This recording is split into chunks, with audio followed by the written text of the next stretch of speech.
recognition of AI content, whether it's voice, whether it's video, whether it's writing, anything. You start to recognize patterns. And I think that until AI can completely work without those patterns, we'll always have an ability to tell that it's not human. Welcome to Unexpected Journey, Season 2. I'm your host, Ann Bibb. Today we welcome Matt Kendall to the show, ex-editor-in-chief of Nearshore Americas, founder of Cognitive Copy, a BPO-focused copywriting agency, and founder of BPO Bullhorn, a new weekly 5-minute newsletter driving value and building community in the BPO industry. Before we begin, don't forget to subscribe and leave your comments below. Now let's get started. Hi, Matt. Welcome to Unexpected Journey. Hi, Anne. Great to be here. Great to see you again. It's been too long since we met and too long since we've managed to hang out, but I'm happy to be here. You know, it's interesting. I was trying to think yesterday where we met in Georgia, right? That's right. It's ability. Georgia. 2022. Feels like yesterday, but it was, 2 years ago, which is crazy. It's that's kind of not something I can say about a lot of people that I met in the Republic of Georgia. No. Like I can count them on two hands, the amount of people I met that I'm still in contact with from Georgia. But what a trip. It was a great trip. I absolutely loved it. And I've talked to so many people about how great that trip was, how amazing the wine is, how amazing the country was when we visited. So, and I actually look forward to going back and doing some actual touristy things as well. Yeah. It's been incredible to see Georgia develop over the last 2 years as well. They've really been pushing their presence in the BPO and CX space, and I think they're doing a great job.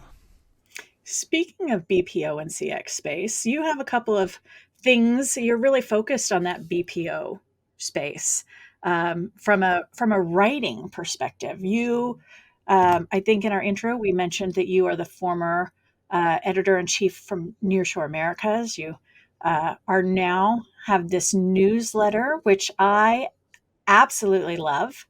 And it's really been great to watch. How did you get there? You have a very eclectic background. I think you even were writing a movie at one point. Close. Not quite a movie, just a very bad short film, but that's technically a short movie when you think about it. I guess that's right. Yeah. Walk us through this. How did you get here? And please don't leave the short film out. I mean, come on, that's exciting. Yeah. This is why the theme of your podcast feels so appropriate, because I feel like my entire life for the last 10 years has been an unexpected journey. I never would have expected myself to be in this position 10 years ago, but here I am. And it really just started with not being satisfied with life in the United Kingdom. It was after 20 times in a new job, driving home in the dark, in the rain, sitting in an office, looking outside at the sun, coming back to the office the next day in the dark and the rain and the traffic over and over again on loop. It wasn't the life for me. So I decided to sell everything I owned and get on a one-way flight to Mexico. And I had a friend who was living in Mexico City. So it felt like, this is a place that the visa regulations are not too stringent. You can stay there for 6 months without a real visa, just fly in. So I decided to try it.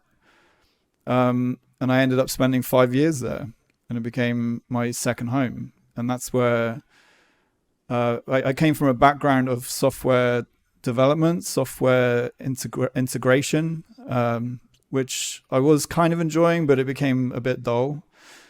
So I moved from software development and software integration to writing, because there was a publishing company in Mexico that was looking for native English speaking, anyone who could write and speak English. So I gave that a go. I started teaching English first, and with 3 months in, I joined this publishing company. Became a journalist and an editor, and learned all those skills within the company. I had a very good mentor within the company who used to work for Forbes, and he gave me a lot of advice, a lot of new skills. And then Mr. Kirk Laughlin, another amazing mentor, which I just owe all of this to, really. Really Decided an to, amazing fellow. yeah, he's awesome. I don't know anybody in the BPO industry who does not know Kirk. No. He's all over the place. Yeah. Like, I love looking at his LinkedIn. He's like, oh, I'm in Czech Republic. I'm in Mexico. I'm in El Salvador. Exactly. He's all over the place. It's great. And, you know, meeting him and him giving me a chance, an opportunity to become editor-in-chief at Nearshore Americas, you know, it was huge for me. And it allowed me to really understand and kind of engage with the BPO community and the CX community for the first time. And that's when I kind of fell in love with it. I realized, you know, this is a niche community. Everyone sort of knows each other. Everyone's looking out for each other. And I really liked that about the industry. And, you know, so then what happened next? Where do we get to? Nearshore Americas. So because I was living in Mexico, there was a massive earthquake in 2017, sadly. Oh, the kind of terrible event. Yeah. Do you remember it? Were you aware of that? Yeah. I do remember that. At that time, we had a bunch of team members that were work at home. Right. And that was a massive impact. Yeah, it was huge. And it really changed my perspective on life in Mexico City. When, you know, you're walking to get a couple of hot dogs for lunch, and all of a sudden there's a glass panel falling down in front of you, you know, maybe it's time to consider moving. So that was, for me, that was a big decision maker of wanting to move back to Europe. And at that point, I moved back to Spain because I wanted to retain my EU residency after the amazing Brexit event that happened. So I decided on Spain. I'd already learned the language in Mexico and figured I could get by in Spain and it would be okay. And then that's when I formed Cognitive Copy and started to provide writing services to the BPOs and the CX companies that I'd already formed a relationship with back in the Americas. So it kind of, the transition just became, it was quite natural and organic. And now we're at a point where AI, which is an incredible tool, incredible technology, is starting to impact writers like myself and our business.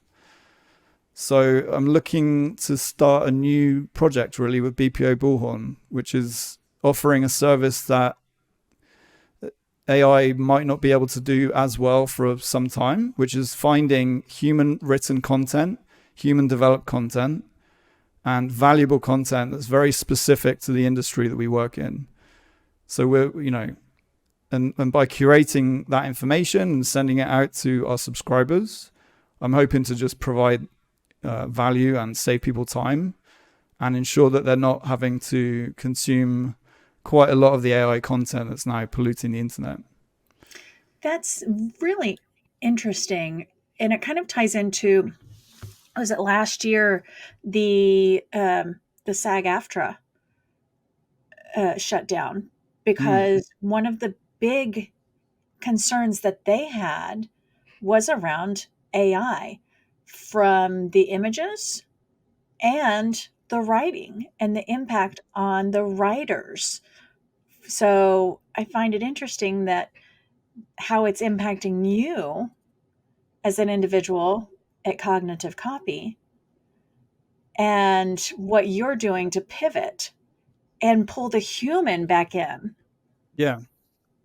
And that's the aim. So as I'm curating this newsletter every week, I'm reading tons of content. Like, I'm just consuming everything that I can find to do with the BPO industry or anything that might help the BPO industry to make a decision, whether it's a particular vertical that's looking for outsourcing services more than usual, or it's a report or a study that will help people make better decisions about improving their customer journeys or their experiences for employees.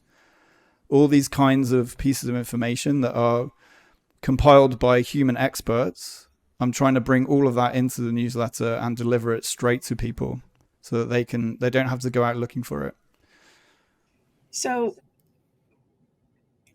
talking about AI and bringing the human back into it, have you, as you're thinking about that, I mean, AI does have benefits, but so do humans. And I hear so many people scared of AI because they feel like it is taking away human jobs and it's going to alleviate that. But this is interesting because you kind of are finding this niche of saying, but this is a piece that we still need. AI does have value, but we need what's in people's brains. And I'm going to share it. I'm going to find it and I'm going to share it with you. How do you feel that AI is not going to gather that data and start to curate it itself? Yeah, that's always the question, isn't it? So at which point does it become something that AI can do? I think that everything we look at right now, every decision we make in the knowledge provision, knowledge services sector, has to be looked through that lens of, can AI do it, and how well does it do it, and why isn't it able to do it yet? And I think that yet is very important because it will eventually be able to do what we can do. But I do think that there is still going to be some level of human analytical power that AI will not be able to replicate. And I think that through my experience so far, and just being able to recognize AI content immediately, within the first sentence, you can tell if it's been put through AI usually. Within the third paragraph, you know for sure. How can you tell? There are certain keywords that crop up all the time. And I put this out in one of my newsletters because I think it's important that people know it. Things like in an era, in a landscape, in an environment is usually a big sign. If the article starts like that, that's a huge red flag. Then if you have things like, paradigm shift was kind of used quite a lot before AI, and that's also quite telling because it comes out a lot in AI writing. Again, AI has been trained on our writing, but it hasn't been guided on what is good and bad, I don't think. Not yet. Not just that, it's only using stuff, if I recall, keep me honest here, prior to April 2023. So it's not taking a lot of data that is current within the last 12 months. So I believe, I think ChatGPT 4 is the one you're referring to. correct. A lot of other models have been trained up to more recent data. Okay.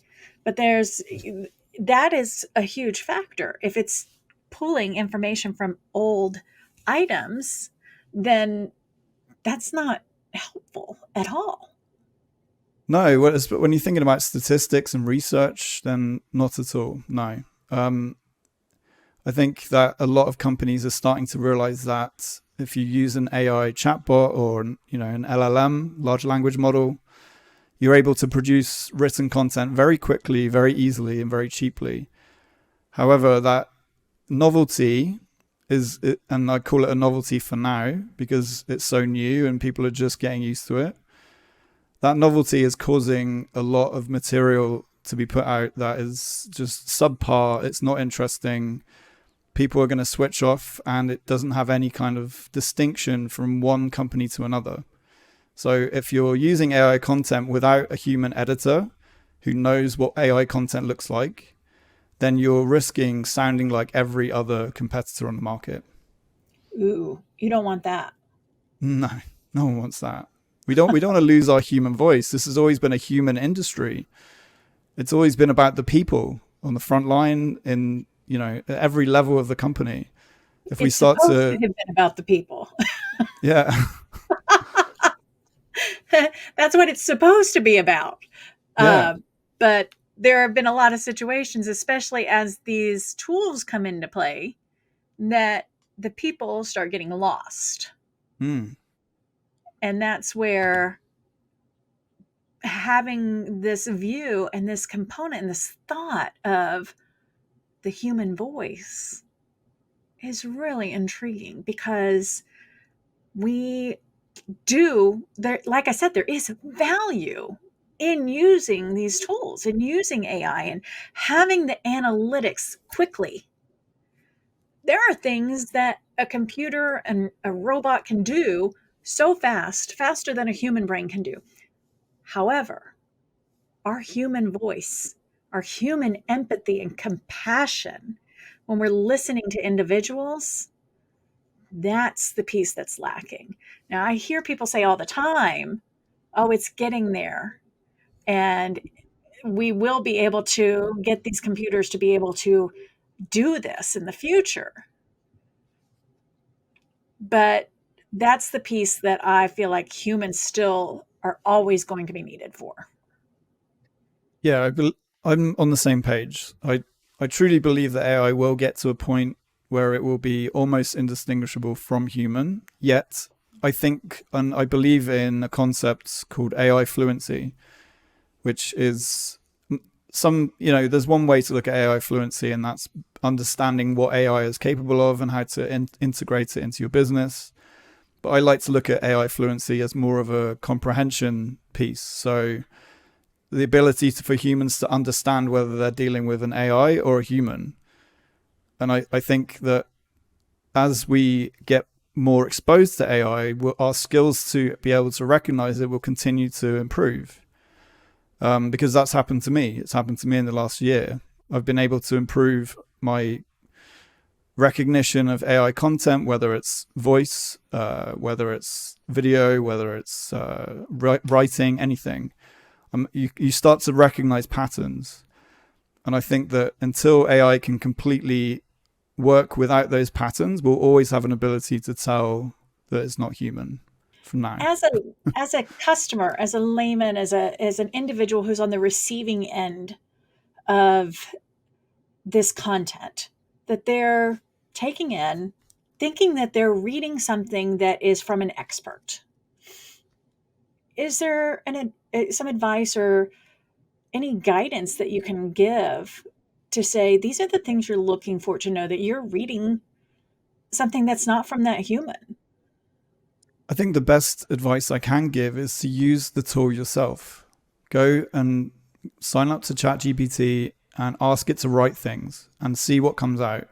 And you'll do it a few times. You'll see the same exact patterns, the same exact voice, the same exact word usage, the same structure and the same style until you tell it otherwise. And even when you tell it otherwise, that style that you've asked it to do is the same as last time you asked it to do that. There are lots of repetitive phrases and patterns that you'll recognize very quickly. And then when you start to read other pieces of content, it becomes a lot easier to recognize. But I think that it's important to use the tools to understand what they're capable of and to understand what to look out for. That's helpful. So let's take a few minutes to get to know Matt a little bit more, Okay. because I want to delve in to BPO Bullhorn and a little bit more behind that, but really want to get to know you and let our Okay. guests get to know you. So for our new guests, we play a game called This or That on every show. And the way that we play is that I get two words or phrases, and we both have to answer. Now, the rules of the game are we have to pick one of them. We can't pick both or neither, which makes it a little bit interesting sometimes, because there have been some situations that I've wanted to pick neither. Like, I don't want to jump off a building or out of a plane, but the rule says I have to pick one. So, are you ready? Yeah, absolutely. Let's All go. right. The first one is, let's see what it comes up with. And it is, oh, well, this is easy. Antique or modern furniture? I'm a modern furniture kind of guy. That's my bag. I like things that just draw the eye and kind of. I like symmetry. Let's put it that way. And a lot of Okay. modern furniture is more symmetrical than antique stuff, Okay. I Okay. guess. So this is where I'm going to completely conflict what people see and what they saw last season in my office, because they saw very modern shelves last season. This season you see pretty modern, but I really love antique furniture. I love it.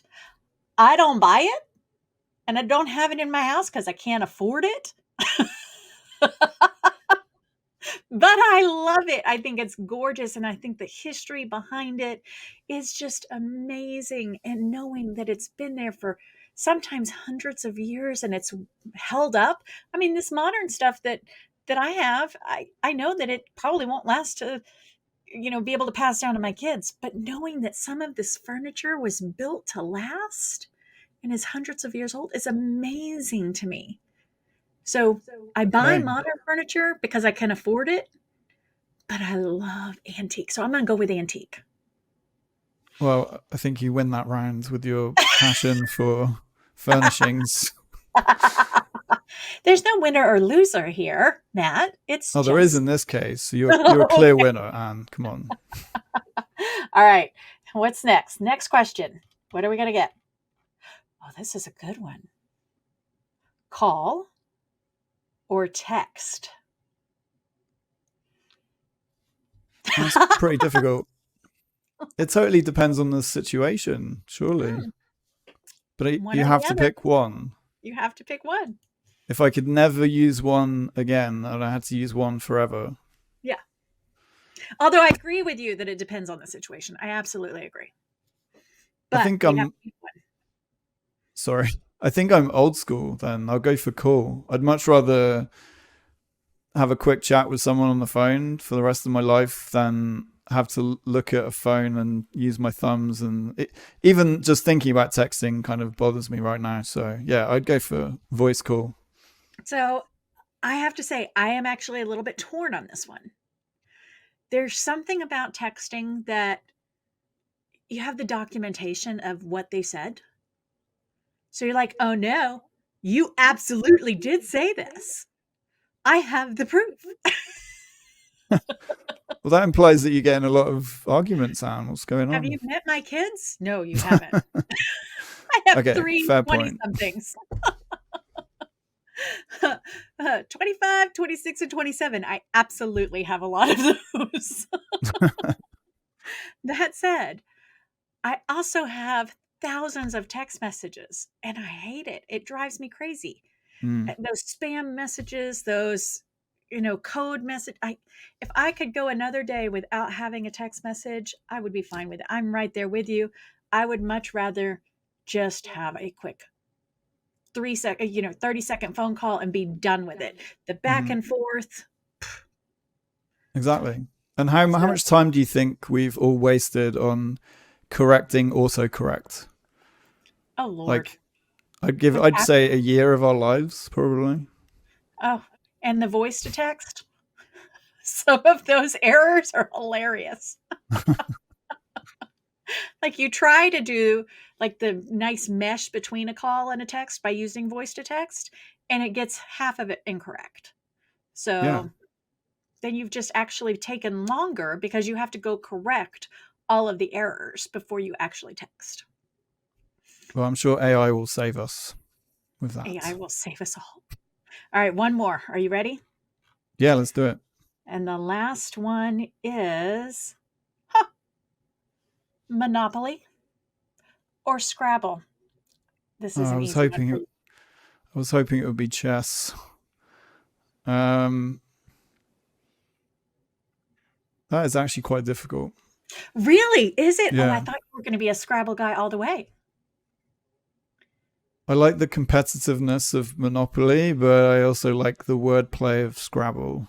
That's why I So, thought you were going to be Scrabble. I am really I thought more? this was going to be easy for you. Mm, I'm gonna go. I'm going to go with Monopoly because I have better memories and more like fun, interesting memories of playing that game with my family than Scrabble. Scrabble's great to relax, but Monopoly gets the blood pumping, I think. And I like that. I'm going to go with Monopoly as well. A lot of the same reasons. There's fun. While it can take hours, there's throwdowns involved. Scrabble, while I like the wordplay, like when you're not in the right mood and people are like, I can't think of a word. Or at Monopoly, there's just somehow more memory and fun, and it can be incredibly competitive. Like, I want the thumb. I want the thumbnail. Or the thimble. I want the thimble. There's something about Monopoly. Yeah. So, well, Well, we'll have we're both business people at heart, so there's there that you as go. well. There's that too, right? Well, thank you for playing this or that. We all have a little bit more knowledge about the kind of individual that Matt is. I love playing that game because if you come back on, I've had some repeat guests, and it's interesting to see how the this or that plays out, 6 months, a year down the road, and that the answers may differ a little. And it's kind of interesting to see where we are and how we are that time. Yeah, we're all evolving, so maybe it's Scrabble next time. There you go. So, BPO Bullhorn. Hmm. I know you mentioned that when you started this, and we've talked about that you were bringing the human back into it, and uh, it's supposed to be a 5-minute newsletter. But one of the things that intrigued me when you started this was that you wanted to drive value and build community in the BPO industry. Why I find this interesting is that this industry is super competitive. Hmm. I've had so many conversations with peers in different that are in different companies, and one over here and one over here, and they're like, they will share to peers outside or clients, but they don't want to share to each other. So that you have found a way for individuals to share to help build a community is fascinating to me. How is it being received? It's going pretty well so far. It's still in a very early experimental stages. Every week. I'm learning new things about what to do and what not to do. But yeah, I've had a lot of interest in people want to be involved with the Q&A that we have in the newsletter, which is just it's a quick way to learn something or for someone to share their knowledge on a particular topic. So, that's something great, and I can't wait till we can have you on that, Anne. Like, very excited for that. I won't spoil the surprise, but it's coming. It's coming, viewers. And we have a guest curator slot as well, which enables people to come in and say, here are 5 things that I read that helped me improve the way I do business. It helped me improve my contact center. It helped me just do better. And I want to share these 5 things with you so you can learn. And that's been going really well. People are very excited to join in that. And, they build up a lot of hype around the newsletter for that reason. But yeah, the sense of community is kind of was a happy accident, I think. I think my initial goal was to just say, look, I'm reading social media. I'm looking through LinkedIn. I'm going through Twitter. I'm going through news, everything about the industry, everything I can soak up just to kind of inform me for my clients so that I can write better content for them. And I thought, like, why not just collect the stuff that I find useful and send it to everyone at once? Instead of posting it on LinkedIn, which actually LinkedIn's great for this kind of work, but the facts are that an organic post on LinkedIn is only going to get about 2% views from your followers. So, you got 2,000 followers. That's what 40 people might see it. if it's just organic. But with a newsletter, if you have 2,000 subscribers, you're getting 40% open rates. So you're able to see that, 800 people are opening it and reading the stuff that you're sharing. And while it's not directly my content or my videos, it's not my podcast, not my books, these are all things that I find interesting that I think could help people in the industry. So I just want to put that value forward and share that with them so they don't have to spend hours scrolling through LinkedIn looking for that stuff. And that's really the goal. That's awesome. Yeah, I remember talking to a fellow C-suite individual about a decade ago, and he was the CEO of a BPO, and I was at another BPO at that time.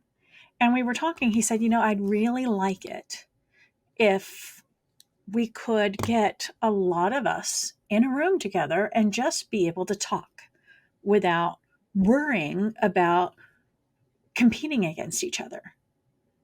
And, we had this very open conversation between the two of us.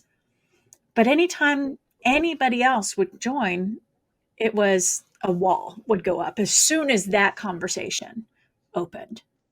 It felt like we had developed some sort of connection where we could have this conversation. And of course, we wouldn't share anything proprietary or anything regarding clients, but it was more along the lines of, hey, we have this problem about workforce management. How did you solve it? What did you do? Oh, yeah, we tried this. It didn't work. But it was just kind of almost call center 101 items that it wasn't an issue with having a conversation about, but everybody else that we tried to pull into the conversation was just like, oh no, we're not going to help you.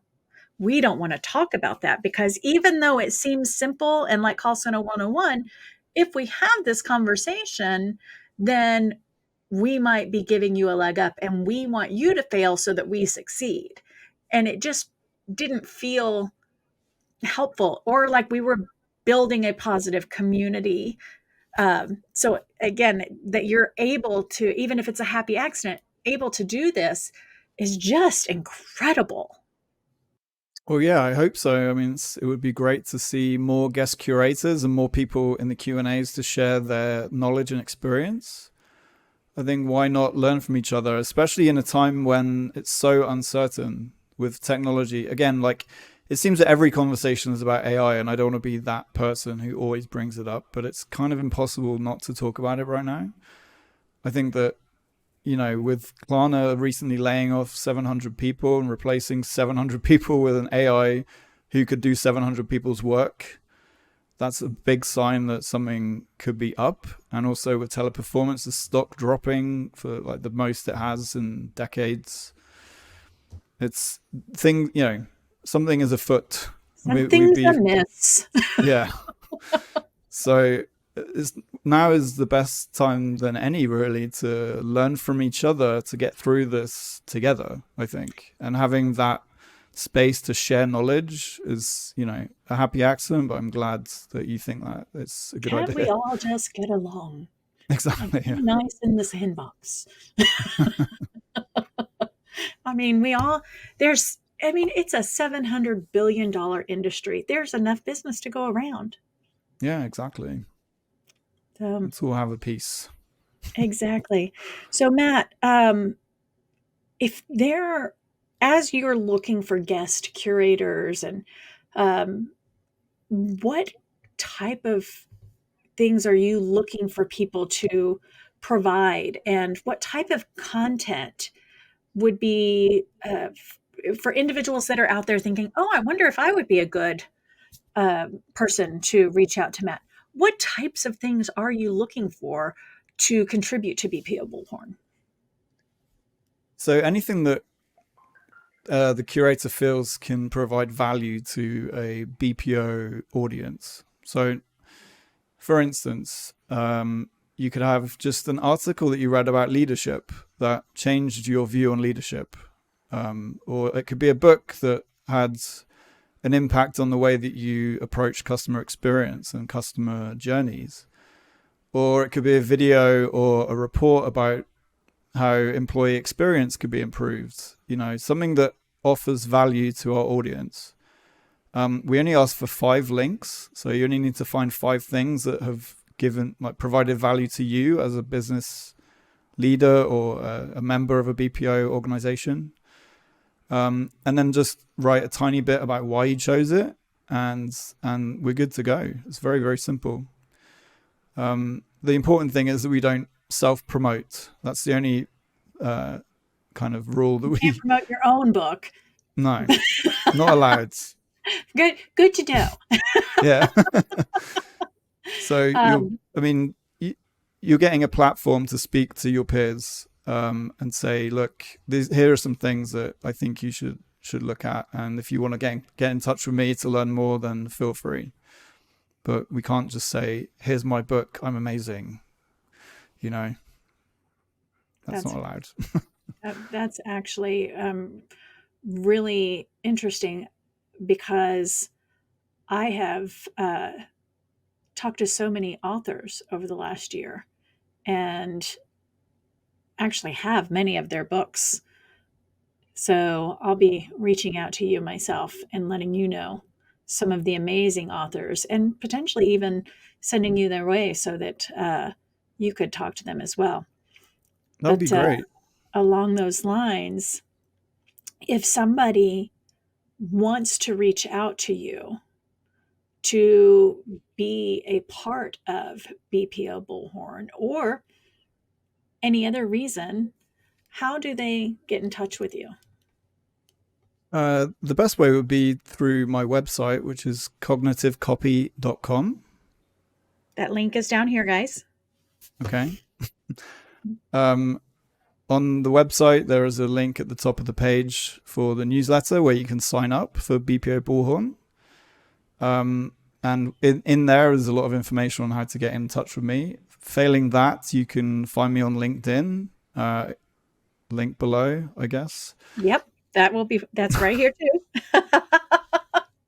And we also have a new LinkedIn page for BPO Bullhorn. So we appreciate the follow if you want to throw one our way. But LinkedIn is the best place to get me. That's where all my details are, and all details on the newsletter are easy to find on my profile. Absolutely. And if you do reach out and sign up, please make sure that he knows that you saw him on Unexpected Journey. Very important. So, anything else that you want to share? Any advice for your listeners today, Matt? Yeah, I think that the best thing that everyone can do who is listening to the podcast right now is go and sign up to that newsletter, and it will change your life. I promise. It will change your life. All right. Thanks so much for joining the podcast today, Matt. It has been a joy. Always like talking with you. And thank you, everybody else, for joining us today. We will see you next time. As we wrap up the episode, we would like to take this time to thank you for joining us this week on Unexpected Journey. Our guest information will be linked in the episode description, along with a link to our host website, Bibb.com, and our sponsors' websites, remoteevolution.com, ethossupport.com, and yourcohort.co. Please don't forget to like, subscribe, and share on your favorite podcast app and on our YouTube channel so that you never miss an episode and we can continue to bring them to you. Let us know your thoughts on what we discussed in the comment section. And once again, thanks for joining us. We hope to see you again next time on Unexpected Journey.